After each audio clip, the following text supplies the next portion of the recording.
Juan 21. La restauración de Pedro. Video sobre Juan 21. Juan 21, 1-14 Desayuno en la playa. Juan 21, 15-25 Restauración de la gloria. A. Una pesca milagrosa. 1-1-3 Pedro y otros 6 discípulos regresan a pescar. Después de esto, Jesús se manifestó otra vez a sus discípulos junto al mar de Tiberias, y se manifestó de esta manera. Estaban juntos Simón Pedro, Tomás llamado el Dídimo, Natanael el de Caná de Galilea, los hijos de Zebedeo, y otros 2 de sus discípulos. Simón Pedro les dijo: voy a pescar. Ellos le dijeron: vamos nosotros también contigo. Fueron, y entraron en una barca, y aquella noche no pescaron nada. Después de esto, Jesús se manifestó otra vez a sus discípulos. Juan registró otra de varias apariciones del Jesús resucitado a sus discípulos. Esta aparición se llevó a cabo en la región de Galilea, junto al mar de Tiberias. Mateo 28:16 también registra una aparición del Jesús resucitado a sus discípulos, en Galilea. B. Simón Pedro, una vez más Pedro encabeza una alcita de los discípulos. Esta vez estaba con otros 7 que se le unieron para pescar en el mar de Galilea. Y otros 2 de sus discípulos, había otros 2, y no se mencionan sus nombres. Ellos representan a las multitudes anónimas y ocultas de almas fieles, cuyos nombres nunca son publicados en documentos humanos, cuyas obras nunca son reportadas en los reportes humanos. A esto se manifestó tan seguro como a los demás. Esos otros 2 representan a la mayoría de los santos. Morgan. C. Voy a pescar. Algunos creen que Pedro estuvo mal al ir a pescar, y que esto fue un regreso comprometido a su ocupación anterior. Otros creen que Pedro no desobedeció ninguna orden de Jesús y simplemente fue sabio y práctico. Al final, solo la actitud del corazón de Pedro puede determinar si fue desobediente al regresar a pescar. Y es importante recordar que fueron a Galilea porque Jesús les dijo que lo hicieran, Mateo 28:7, 28:10. 2. Adam Clarke pone su viaje de pesca bajo la mejor luz posible. Antes de la crucifixión de nuestro Señor, las necesidades temporales de sí mismo y de sus discípulos parecen haber sido suplidas por la caridad de individuos. Lucas 8:3. Como es probable que el escándalo de la cruz ya les hubiera cerrado esa fuente de apoyo, los discípulos, no sabiendo en su totalidad cómo iban a ser empleados, se propusieron regresar a su antigua ocupación de pescar, para poder ganarse la vida, y por lo tanto los 7, mencionados en Juan 21:2, se embarcaron en el mar de Tiberias, conocido también como el mar de Galilea. Clarke. 3. En el mejor de los casos, muestra que Pedro y los otros discípulos no estaban seguros de qué debían hacer a continuación. La expedición de pesca revela la incertidumbre de los discípulos, una incertidumbre que contrasta agudamente con sentido seguro de propósito a partir del día de Pentecostés. D. Aquella noche no pescaron nada, pescaron toda la noche y no tuvieron éxito. Hayan sido buenos o malos sus motivos, aquella noche no pescaron nada. Y, durante toda la noche habían trabajado sin ver señales de peces, habían perdido la esperanza, estaban agotados, sin esperanza. Susurraban, este lago tristemente ha cambiado, solía haber buenos peces aquí. No parece haber ninguno ahora. Morrison. 2. Para ser un pescador, un hombre debía esperar muchas decepciones. Con frecuencia debía arrojar la red y no atrapar más que malas hierbas. El ministerio de Cristo debe considerar que será decepcionado, y no debe cansarse de hacer el bien por todas sus decepciones, sino que la fe debe continuar en oración y labor, esperando que al final recibirá su recompensa. Spurgeon. 2, 4-6 Jesús dirige su labor. Cuando ya iba amaneciendo, se presentó Jesús en la playa, mas los discípulos no sabían que era Jesús. Y les dijo: hijitos, ¿tenéis algo de comer? Le respondieron: no. Él les dijo: echad la red a la derecha de la barca, y hallaréis. Entonces la echaron, y ya no la podían sacar, por la gran cantidad de peces. Se presentó Jesús en la playa. Cada una de las primeras 3 apariciones que se dieron después de la resurrección en el Evangelio de Juan fueron inesperadas. Esta también parece ser inesperada, los discípulos no sabían que era Jesús.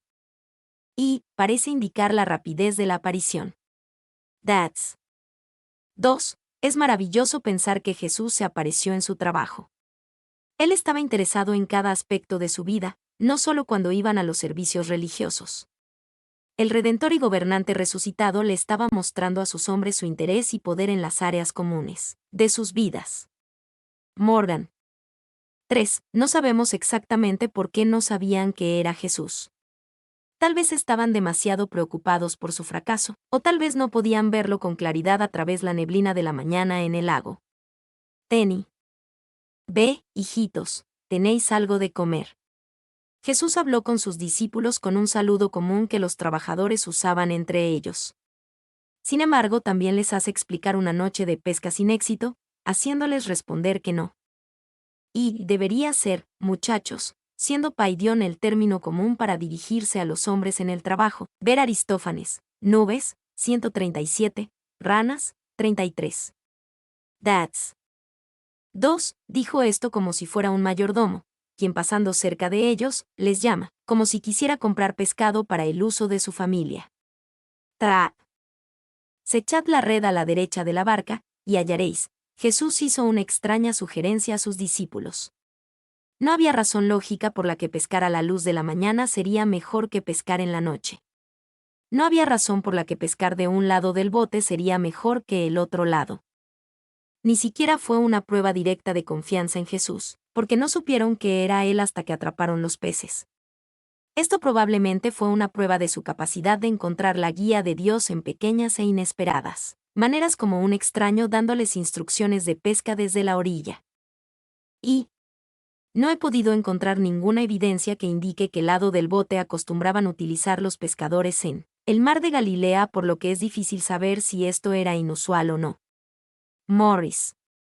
2. Este relato ilustra el principio de que nunca debemos temer cambiar nuestro método, siempre que sea la dirección de Jesús. D.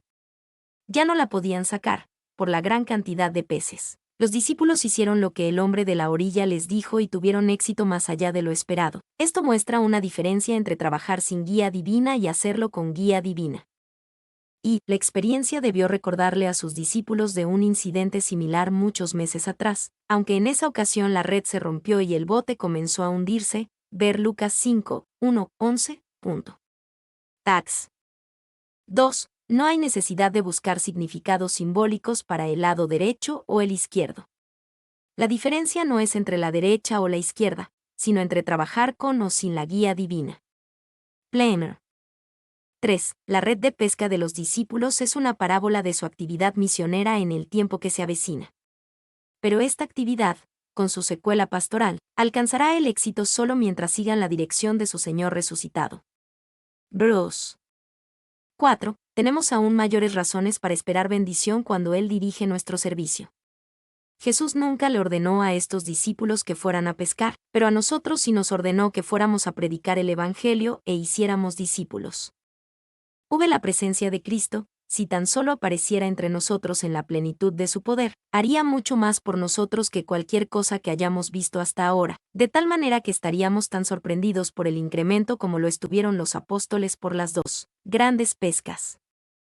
Cristo solo tuvo que desearlo, y los peces vinieron nadando en bancos hasta la red, y no tiene más que desearlo, y las almas serán convertidas por millones a sí mismo y al Evangelio. Spurgeon.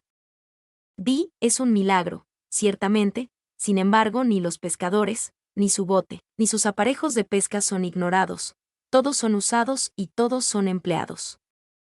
Aprendamos que en el salvamento de las almas Dios obra por todos los medios, que mientras la presente economía de la gracia permanezca, Dios se agradará de la locura de predicar para salvar a los que crean. Spurgeon. 7. Tal vez, si no hubieran pescado durante la noche, Cristo no les hubiera dado peces por la mañana. Él no viene a bendecir a los ociosos con frecuencia, Él actúa soberanamente, como lo he dicho, pero generalmente da su bendición a las iglesias que hacen más por Él. Spurgeon. 3, 7 a 8. Los discípulos reconocen a Jesús en la orilla. Entonces aquel discípulo a quien Jesús amaba dijo a Pedro, es el Señor. Simón Pedro, cuando oyó que era el Señor, se ciñó la ropa, porque se había despojado de ella, y se echó al mar. Y los otros discípulos vinieron con la barca, arrastrando la red de peces, pues no distaban de tierra sino como 200 codos. Es el Señor. Juan llegó a la tumba antes que Pedro. Juan 24. Y reconoció el hecho de la resurrección de Jesús antes que Pedro. Juan 28. Aquí Juan también reconoció la identidad del extraño en la orilla antes que Pedro. Juan sabía que algo tan maravilloso tenía que venir de Jesús. Se echó al mar. Juan fue primero en reconocimiento, pero Pedro sería primero en devoción. Se ciñó la ropa y se arrojó al agua para alcanzar a Jesús lo más pronto posible. El bote no podía moverse lo suficientemente rápido para Pedro, y no quería que Juan fuera el primero otra vez. Tal vez Pedro pensó que podría caminar sobre el agua hasta la orilla. Y aquí la probabilidad es que la palabra signifique que partes del cuerpo que normalmente estaban cubiertas estaban expuestas, de tal manera que Pedro no estaba desnudo sino, con lo básico para el trabajo, RSV, Barclay.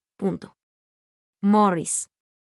2. Estaba remando. Entonces, con la menor cantidad de ropa posible, probablemente solo un subligaculum o taparrabos, y ahora recoge su quese, una prenda utilizada por los pescadores, teofilacto, y se la ciñe, y se arroja al mar.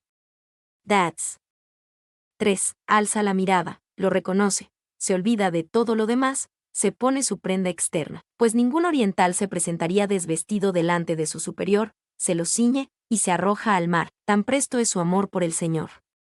Trench. Se arrastrando la red de peces, los otros discípulos siguieron, haciendo la dura labor de traer la red llena de peces con ellos. 4. 9-11, Jesús invita a sus discípulos a desayunar. Al descender a tierra, vieron brasas puestas, y un pez encima de ellas, y pan. Jesús les dijo, traed de los peces que acabáis de pescar. Subió Simón Pedro, y sacó la red a tierra, llena de grandes peces, 153, y aun siendo tantos, la red no se rompió. Vieron brasas puestas, y un pez encima de ellas, y pan. Cuando los discípulos llegaron a la orilla incluyendo a un Pedro mojado notaron que el Jesús resucitado seguía, siendo un siervo humilde.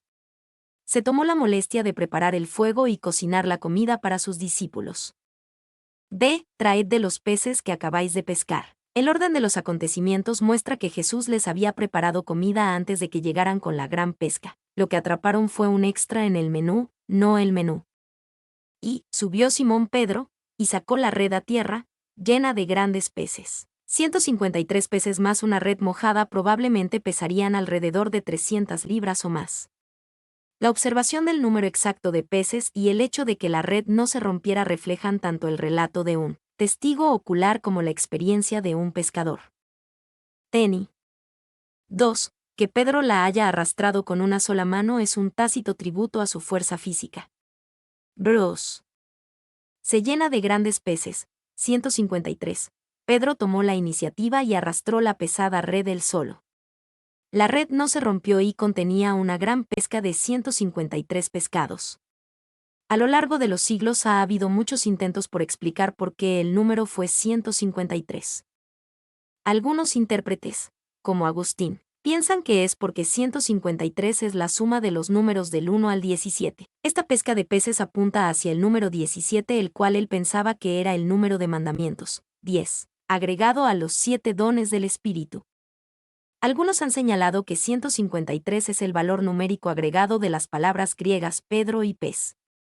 Algunos señalan, en letras hebreas Simón Yona es equivalente a 118 más 35, y el 153.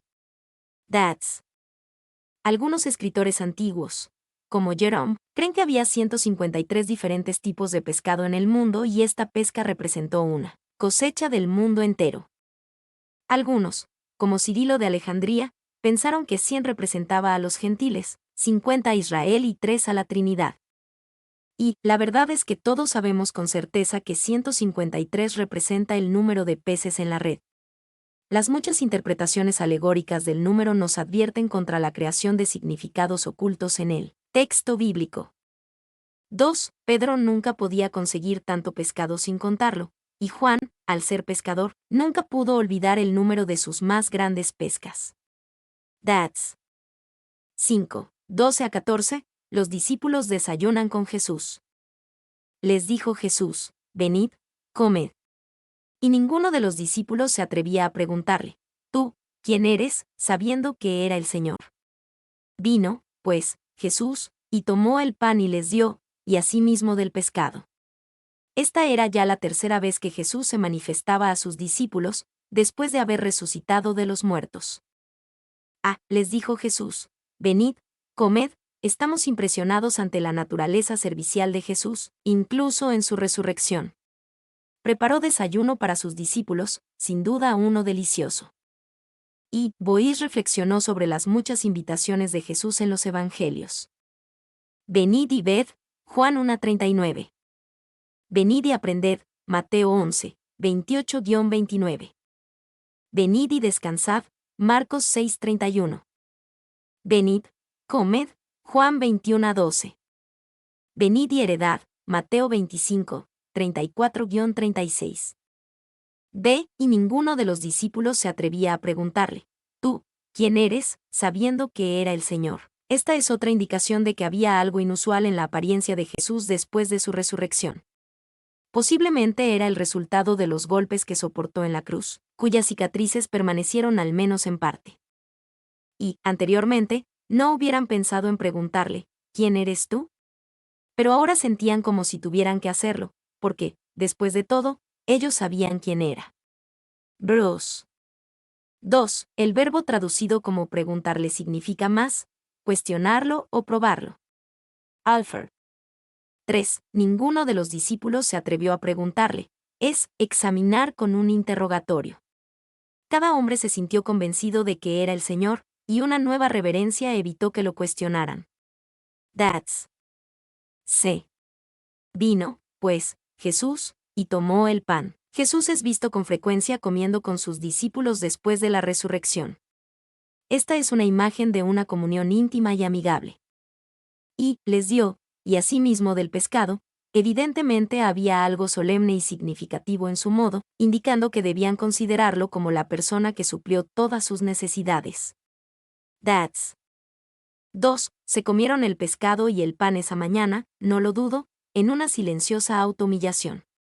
Pedro vio con lágrimas en los ojos aquel fuego de carbón, recordando cuando estuvo calentándose cuando negó a su maestro. Tomás permaneció allí preguntándose cómo se había atrevido a pedir semejantes pruebas de un hecho de lo más evidente. Todos ellos sentían que podían desaparecer delante de su presencia divina, ya que todos se habían comportado tan mal. Spurgeon. 3. La tercera vez. Esto probablemente significa la tercera de las apariciones que él mismo ha registrado. Tax. D. La restauración pública de Pedro. 1. 15-16. Jesús pregunta sobre el amor de Pedro. Cuando hubieron comido, Jesús dijo a Simón Pedro, Simón, hijo de Jonás, ¿me amas más que estos? Le respondió, sí, Señor, tú sabes que te amo. Él le dijo, apacienta mis corderos. Volvió a decirle la segunda vez, Simón, hijo de Jonás, ¿me amas? Pedro le respondió, sí, Señor, tú sabes que te amo. Le dijo, pastorea mis ovejas. Jesús dijo a Simón Pedro, después de su desayuno Jesús habló directamente con Pedro. Jesús ya se había reunido con Pedro individualmente en el día de su resurrección. Lucas 24:34, 1 Corintios 15:5. Solo podemos preguntarnos sobre qué habrán hablado Jesús y Pedro en esa primera reunión.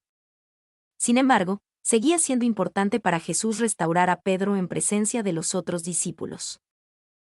Simón, hijo de Jonás, Jesús se dirigió al líder de los discípulos como Simón y no como Pedro. Esto tal vez fue un sutil recordatorio de que no había permanecido como una roca en fidelidad a Jesús. Y hay un aire de solemnidad en la manera en que Juan utiliza el nombre completo, Simón Pedro, y en su informe de que Jesús utiliza la forma expandida de Simón, hijo de Jonás. Morris. ¿Se me amas más que estos? Jesús le pidió a Pedro que comparara su amor por Jesús con el amor que los otros discípulos le tenían a Jesús. Antes de haber negado 3 veces a Jesús, Pedro había afirmado amarlo más que los otros discípulos. Mateo 26:33. Jesús quería saber si Pedro aún tenía una estimación orgullosa de su amor y devoción por Jesús. Y es posible que por esto se refiriera al pescado y a la vida de pescador. Algunos piensan que Jesús le preguntó a Pedro si estaba dispuesto a renunciar a la pesca para seguirlo. Sin embargo, la afirmación anterior de Pedro de un amor más grande sugiere que Jesús se refería a los otros discípulos, no a los peces. 2. Jesús le preguntó a Pedro no para saber él ya sabía, y Pedro estaba consciente de que Jesús sabía. Estas preguntas fueron hechas para que Pedro se autoexaminara. ¿Me amas más que estos? Tú sabes que te amo. Jesús le hizo la pregunta 2 veces utilizando la palabra ágape, la cual en su uso bíblico a menudo habla de todo amor entregado, sin motivo, desinteresado. Pedro respondió a Jesús utilizando la palabra filio, la cual en su uso bíblico muchas veces tiene en mente un amor más recíproco, un afecto amistoso. Algunos traductores expresan la respuesta de Pedro como, yo soy tu amigo. Y algunos comentaristas no ven ninguna distinción significativa entre las dos palabras del antiguo griego agapeo y filio en este pasaje. La mayoría creen que Pedro ahora era más reservado en su proclamación de devoción. Ciertamente hay importancia en el hecho de que Jesús le hizo esta pregunta a Pedro 2 veces, utilizando la misma palabra griega antigua para amor, y de que Pedro le respondiera 2 veces utilizando una palabra diferente para amor. 2. Simplemente está diciendo que su corazón está abierto a Cristo y que Cristo por lo tanto sabe que Él lo ama con el mejor amor que un hombre como Él, un humano pecador, es capaz. Bois. 3. Hay predicadores del Evangelio entre nosotros que han arrastrado una red llena hasta la orilla. Los peces grandes han sido muchos, han sido grandes y exitosos trabajadores, pero esto no evita que necesiten que el Señor examine sus corazones. Él les ordena dejar sus redes por un rato y que tengan comunión con Él. Spurgeon. Apacienta mis corderos. Pastorea mis ovejas. Después de que Jesús le preguntó a Pedro y de qué Pedro le respondiera, Jesús le dio 2 veces una instrucción a Pedro acerca de cómo debía actuar con el pueblo de Dios. La idea era que Pedro podía demostrar su afirmación de amor apacentando los corderos de Jesús y sus ovejas. Jesús hizo hincapié en que estas eran sus ovejas, no las de Pedro. Y, pastorea mis ovejas, el verbo utilizado aquí tiene de alguna manera un significado más amplio.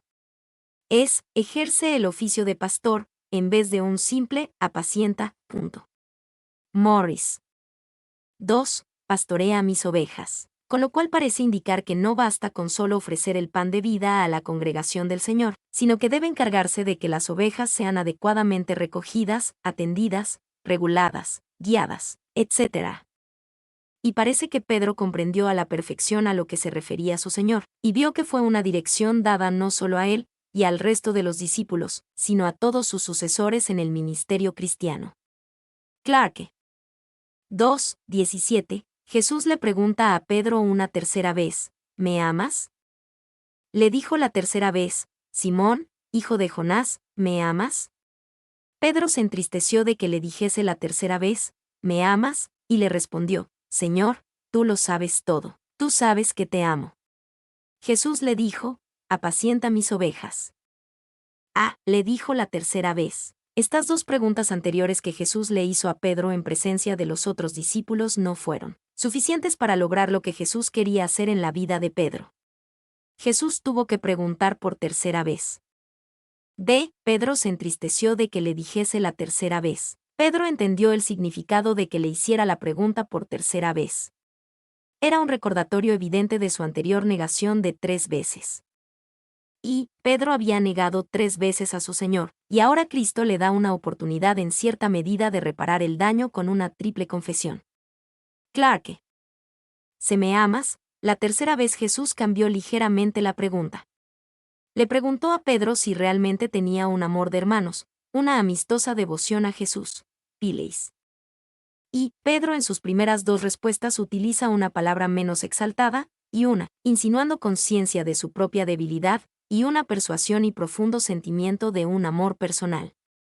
Luego, en la tercera pregunta, el Señor adopta la palabra de Pedro, más cerca de presionar el significado de su amor por él. Alford. Señor, tú lo sabes todo, Tú sabes que te amo. Pedro sí creía que amaba a Jesús. Utilizando la palabra filio, sin embargo confiaba en el propio conocimiento de Jesús de que lo sabe todo. Pedro entendió que Jesús lo conocía mejor que él mismo. Y Jesús no le preguntó a Pedro, ¿estás arrepentido?, ni prometes no volverlo a hacer. Jesús desafió a Pedro a amar.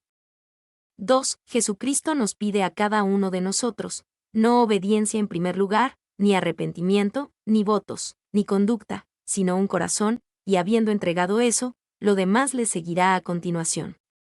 McLaren.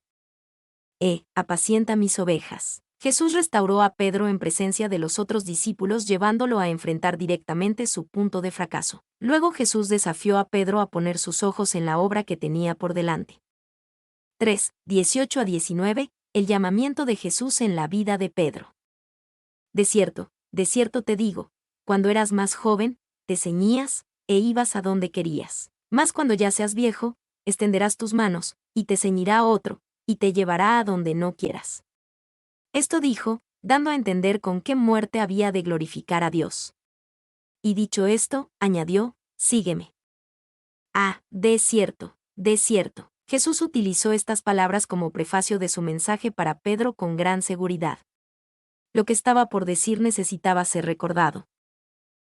Cuando eras más joven, Jesús habló del pasado de Pedro, recordándole de sus días de juventud cuando tenía menos responsabilidades y podía hacer con más libertad lo que deseara. La mayoría de nosotros sabemos cómo son estos años de más joven. Cuando ya seas viejo, extenderás tus manos. Jesús habló del futuro de Pedro, cuando otro le ataría, te ceñirá, y llevaría a Pedro a un lugar al que no querría ir, a un lugar con las manos extendidas, crucificado en una cruz. Sería con esta muerte que muerte había de glorificar a Dios. Y sería restringido, ya no sería dueño de sus propios movimientos. Morris.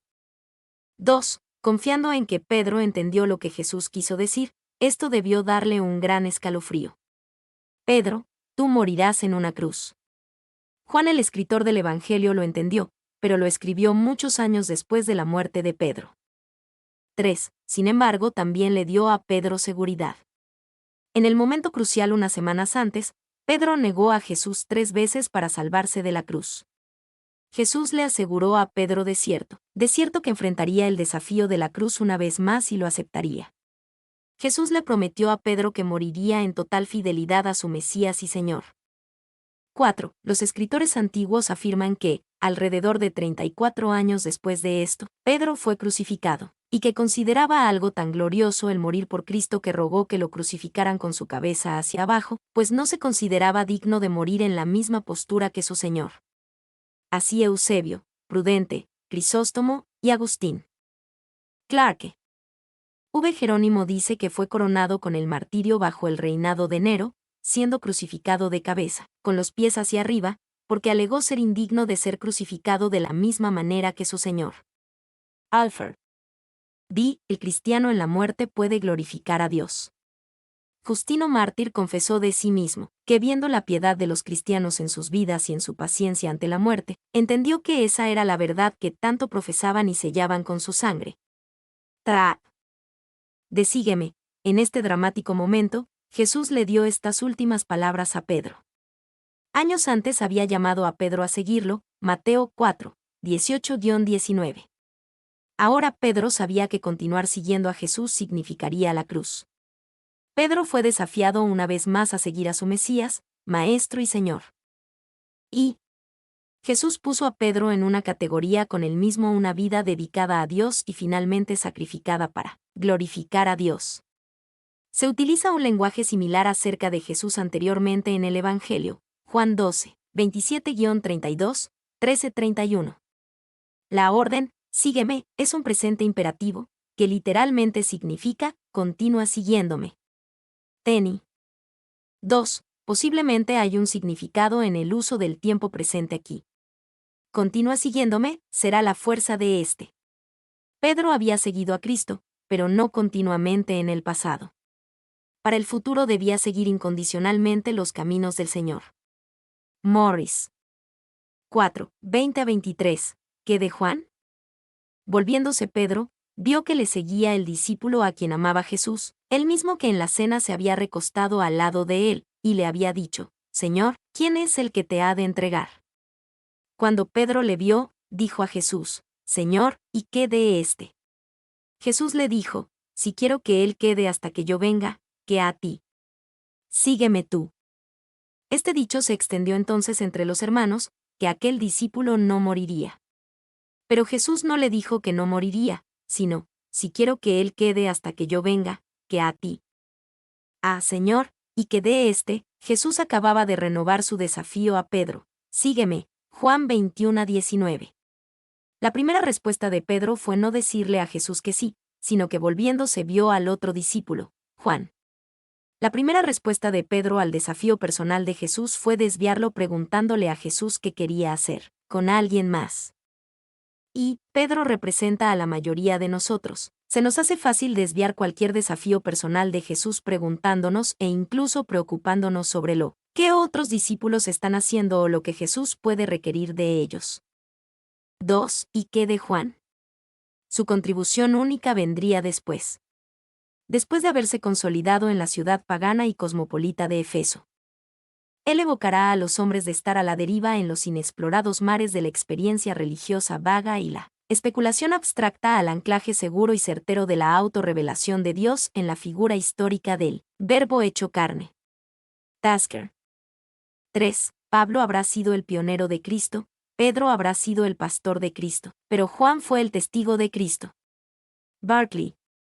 B. Si quiero que él quede hasta que yo venga, que a ti, Jesús le respondió a Pedro con otro desafío.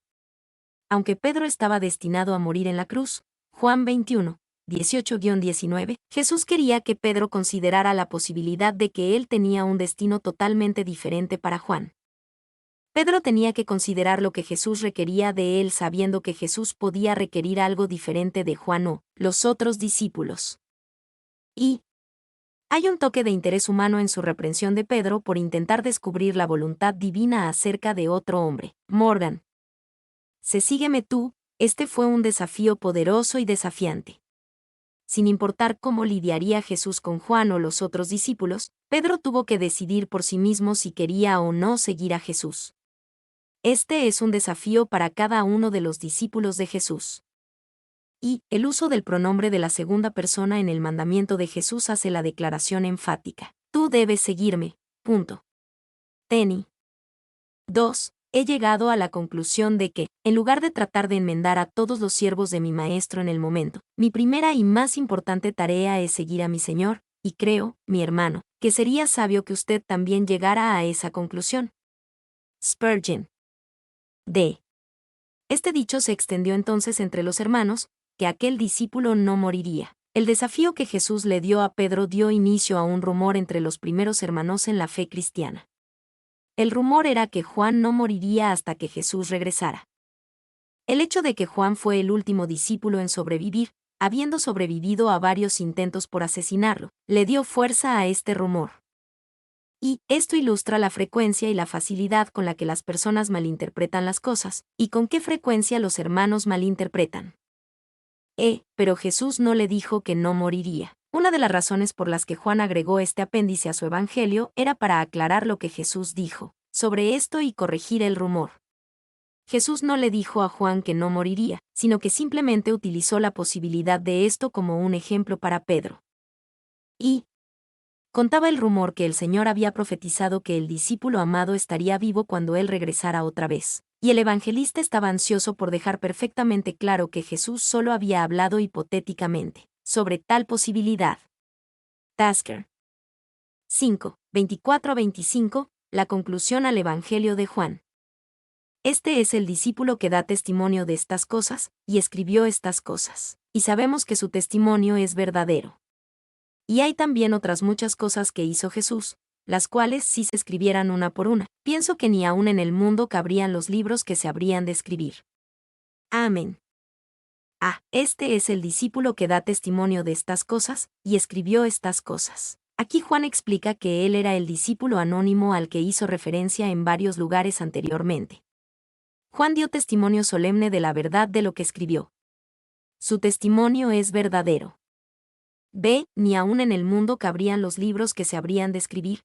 Juan escribió la verdad sobre Jesús, pero era imposible para él o para cualquier otro escribir toda la verdad sobre Jesús. Hay también otras muchas cosas que hizo Jesús, y sería imposible escribirlas todas. Y, con esta encantadora hipérbole nos deja ver que hay mucho más sobre Jesús de lo que nosotros sabemos. Morris. 2. Las otras muchas cosas que hizo Jesús incluyen su continua obra entre sus discípulos en el mundo hoy. Juan pensaba en un libro que continúa escribiéndose, con tantos volúmenes que el mundo no podría contenerlos todos. Mi nombre es Demim. Soy tu asistente personal. Mi sitio en internet es demim.es.tl.